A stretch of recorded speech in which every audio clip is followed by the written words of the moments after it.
Hi, ಎಲ್ಲರೂ ಹೇಗಿದ್ದೀರಾ? ಇವತ್ತು ಜೋರಾಗಿ ಮಳೆ ಬರ್ತಾ ಇದೆ. ಏನಾದರೂ ತಿನ್ನುವ ಅಂತ ಆಗ್ತಾ ಇದೆ. ಮನೆಯಲ್ಲೇ ಬಾಳೆಕಾಯಿ ಇತ್ತು, ತೋಟದಿಂದ ತಂದಿದ್ದು. ಅದರಿಂದ ಪಕೋಡ ಮಾಡುವ ಅಂತ ರೆಡಿ ಮಾಡಿದ್ರು ನಮ್ಮತ್ತೆ. ಬಾಳೆಕಾಯಿ ಸಿಪ್ಪೆ ಚೆನ್ನಾಗಿ ತೆಗೆದು ನಂತರ ಅದನ್ನು ತೆಳುವಾಗಿ ಕಟ್ ಮಾಡಿ ಇಟ್ಕೊಳ್ಬೇಕು.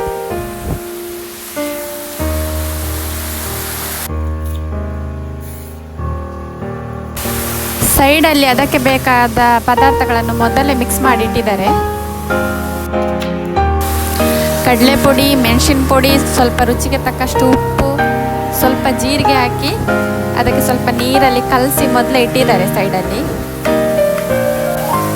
ಮೊದಲೇ ಬಾಣಲೆಯಲ್ಲಿ ಸ್ವಲ್ಪ ಎಣ್ಣೆ ಹಾಕಿ ಬಿಸಿ ಹಾಕಲಿಕ್ಕೆ ಇಟ್ಟಿದ್ದಾರೆ. ನಂತರ ಕಟ್ ಮಾಡಿಟ್ಟಂತಹ ಬಾಳೆಕಾಯನ್ನು ಮಿಕ್ಸ್ ಮಾಡಿದಂತಹ ಮಿಶ್ರಣಕ್ಕೆ ಹಾಕಿ ಎಣ್ಣೆಯಲ್ಲಿ ಬಿಡಬೇಕು. ಎಣ್ಣೆ ಚೆನ್ನಾಗಿ ಕುದೀತಾ ಇರಬೇಕು, ಆವಾಗ ಬಿಡಬೇಕು. ಮೊದಲೇ ಬಿಟ್ಟರೆ ಅದು ಚೆನ್ನಾಗಿ ಫ್ರೈ ಆಗೋದಿಲ್ಲ.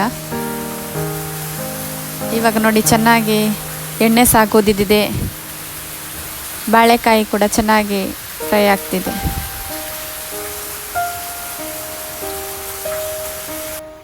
ಹೊರಗಡೆ ಜೋರಾಗಿ ಮಳೆ ಬರ್ತಾ ಇದೆ. ಈ ಮಳೆಗೆ ಈ ಥರ ಬಿಸಿ ಬಿಸಿ ಪಕೋಡ ತಿಂದರೆ ತುಂಬ ಚೆನ್ನಾಗಿರ್ತದೆ. ರೆಡಿಯಾಗಿದೆ ನೋಡಿ, ಚೆನ್ನಾಗಿ ಬಂದಿದೆ ಪಕೋಡ, ಉಬ್ಬಿಕೊಂಡು ಬಂದಿದೆ.